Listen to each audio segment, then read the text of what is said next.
नमस्कार, आप देख रहे हैं हल्ला बोल टीवी और मैं हूं तान्या सिंह। तो अभी हम एक बड़ा खुलासा करने वाले हैं प्रशांत किशोर और चिराग पासवान के बारे में। जी हाँ, जो एक दूसरे को अपना मित्र बताते हैं वो मित्रता दिखाई भी देने वाली है।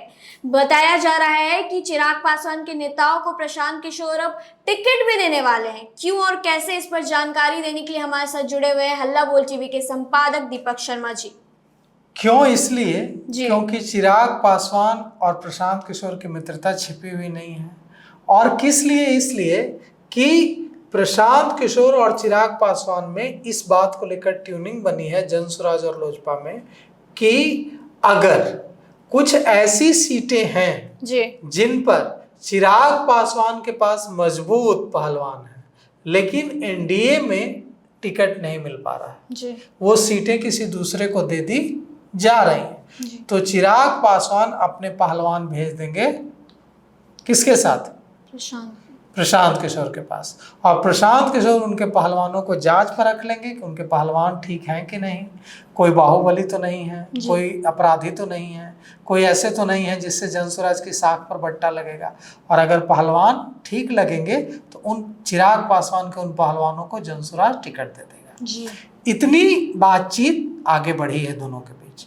चिराग पासवान को ऐसा लग रहा है कि उनकी पार्टी को पहले तो 20 सीटें देने की बात चल रही थी। चिराग पासवान की पार्टी ने एकदम साफ कर दिया कि 20 सीटों का तो सवाल ही नहीं उठता है।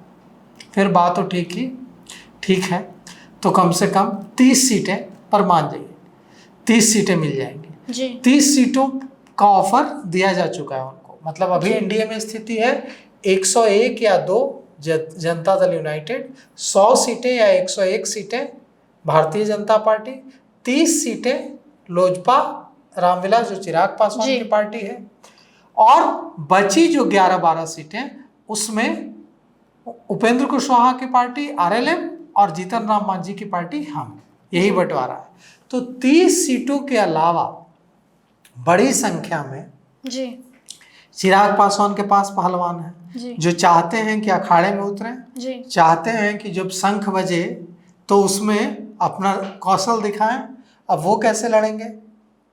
चिराग पासवान की पार्टी तो उनको उतार नहीं सकती है, एनडीए टूट जाएगा फिर। तो चिराग पासवान उन पहलवानों को भेज देंगे जनसुराज में और वे 21,000 रुपये का फॉर्म भरेंगे, 21,000 रुपये आवेदन राशि जमा करेंगे और उसके बाद वो पूरी प्रक्रिया से गुजरेंगे, जनसुराज में शामिल होंगे। और अगर प्रशांत किशोर की जो कसौटी है उस पर फिट बैठेंगे तो प्रशांत किशोर उनको टिकट दे देंगे। अभी देखिए कई सारी चीजें चल रही हैं। जनसुराज और लोजपा रामविलास के मतलब प्रशांत किशोर और चिराग पासवान दोनों एक दूसरे को मित्र बताते हैं, एक दूसरे को सपोर्ट भी करते नजर आते हैं। प्रशांत किशोर ने तो एक बार इंटरव्यू में यह भी कह दिया था कि क्यों नहीं मिलेगा चिराग पासवान को कम से कम 50 सीटें, जब 12 सीटें जदयू और बीजेपी के पास हैं तो उनको 100 सीटें चाहिए। तो 5 सीटें अगर चिराग पासवान के पास हैं तो उनको भी 45-50 सीटें चाहिए ना। तो चिराग पासवान की तरफदारी हमेशा प्रशांत किशोर करते रहते हैं और प्रशांत किशोर की तरफदारी हमेशा चिराग पासवान करते रहते हैं। चाहे बीपीएससी आंदोलन हो, बीपीएससी 17वीं पीटी परीक्षा को फिर से कराने की मांग को लेकर जब प्रशांत किशोर गांधी मैदान में धरने पर बैठे हुए थे कोई उनके साथ खड़ा नहीं हो रहा था, लेकिन भारत सरकार के कैबिनेट मंत्री चिराग पासवान ने उस समय भी कहा था कि प्रशांत किशोर के मुद्दे सही हैं और सरकार को फिर से एग्जाम कराना चाहिए, री एग्जाम कराना चाहिए। मेरे परिवार के बच्चों ने भी परीक्षा दी है और मुझे पता चला है कि पेपर लीक हुआ है। तो भारत सरकार के कैबिनेट मंत्री के पद पर रहते हुए उन्होंने इतना बड़ा बयान दिया था और प्रशांत किशोर के आंदोलन को जस्टिफाई किया था। तो दोनों की जो ट्यूनिंग है उसका असर भी दिखेगा। अब देखिए एक जो बड़ी सूचना हमारे संवाददाता ने भेजी है वो ये है कि अभी कई सीटों को लेकर जनसुराज में उहापोह की स्थिति है। इसीलिए यह तय था कि पहली जो सूची जारी होगी वो 15 सितंबर को जारी हो जाएगी। पहले यह तय था कि 15 सितंबर के आसपास पहली लिस्ट प्रत्याशियों की जारी हो जाएगी, लेकिन वो जारी नहीं होगी अब 15 को, अब होगी 22 को। और इस दौरान जो लोजपा रामविलास वाला एंगल है, चिराग पासवान वाला एंगल है, उसे भी खंगाला जा रहा है।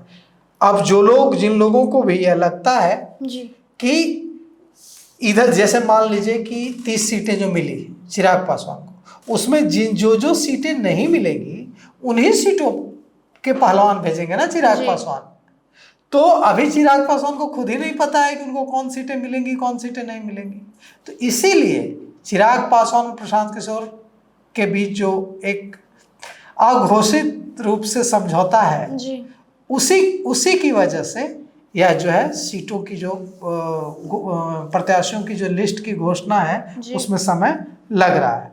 अभी जो हमारे पास जानकारी है उसके मुताबिक यदि जो ऐलान होता है उसमें इसका पूरा ध्यान रखा जाएगा कि अति पिछड़ा, मतलब जो प्रशांत किशोर की पार्टी जन स्वराज जब प्रत्याशियों का ऐलान करेगी उसमें इस बात का पूरा ध्यान रखेगी कि अति पिछड़ा वर्ग से कम 75 प्रत्याशी हों। मतलब 243 सीटों की जो पूरी घोषणा की जाएगी 243 सीटों पर प्रत्याशियों की, तो उसमें से 75 सीटों पर अति पिछड़ा को उम्मीदवार बनाया जाएगा। मुस्लिम समाज से 40 प्रत्याशी होंगे, बहुत बड़ी संख्या है। मतलब 243 में से 40 प्रत्याशी मुस्लिम समाज से होंगे और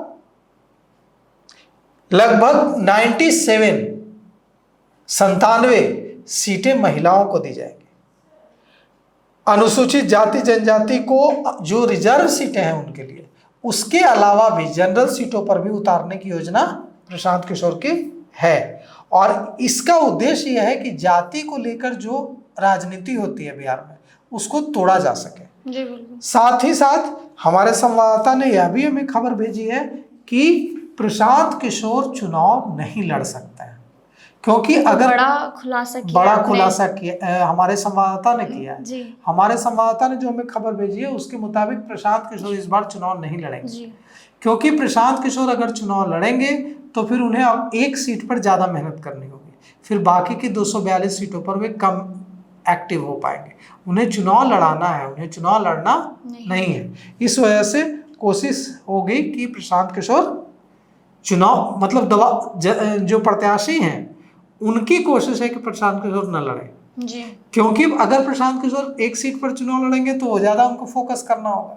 इसलिए वे चाहते हैं कि प्रशांत किशोर चुनाव में लड़के चुनाव लड़ाएं, उनके लिए 243 सीटों पर प्रचार करें। और इसीलिए यह हो सकता है कि प्रशांत किशोर, जो कहा जा रहा है कि प्रशांत किशोर करगहर से लड़ेंगे या प्रशांत किशोर राघोपुर से लड़ेंगे, लेकिन हमारे संवाददाता कह रहे हैं कि वे कहीं से नहीं लड़ेंगे। और बड़ी बात है हमारे दर्शकों के लिए। और गठबंधन भी नहीं करेंगे, यह भी बात है। तो सर, जैसे राजनीति में हमने लड़ाइयाँ देखी है, इस बार जो मित्रता का रूप दिख रहा है तो इसे हमें किस तरह से लेना चाहिए? देखिए, चिराग पासवान और इनके बीच, प्रशांत किशोर के बीच, अगर आप गठबंधन की ओर इशारा कर रही हैं कि गठबंधन दोनों के बीच हो सकता है कि नहीं, तो ये अगर चिराग पासवान को 30-32 सीटें मिल जाती हैं एनडीए में, तो वे एनडीए क्यों छोड़ेंगे? वे भारत सरकार के कैबिनेट मंत्री हैं। भारत सरकार में कैबिनेट मंत्री होना बहुत बड़ी बात है। तो भारत सरकार का कैबिनेट मंत्री का पद वे यूं ही क्यों गंवाएंगे? जब वे जन स्वराज के साथ जाएंगे तो उनको कैबिनेट मंत्री का पद छोड़ना होगा। तो इतनी बड़ी कुर्बानी देने का कोई मतलब इस समय नहीं है। तो अगर 30-32 सीटें मिलेंगी तो मुझे नहीं लगता है कि चिराग पासवान और जन स्वराज एक साथ चुनाव लड़ेंगे।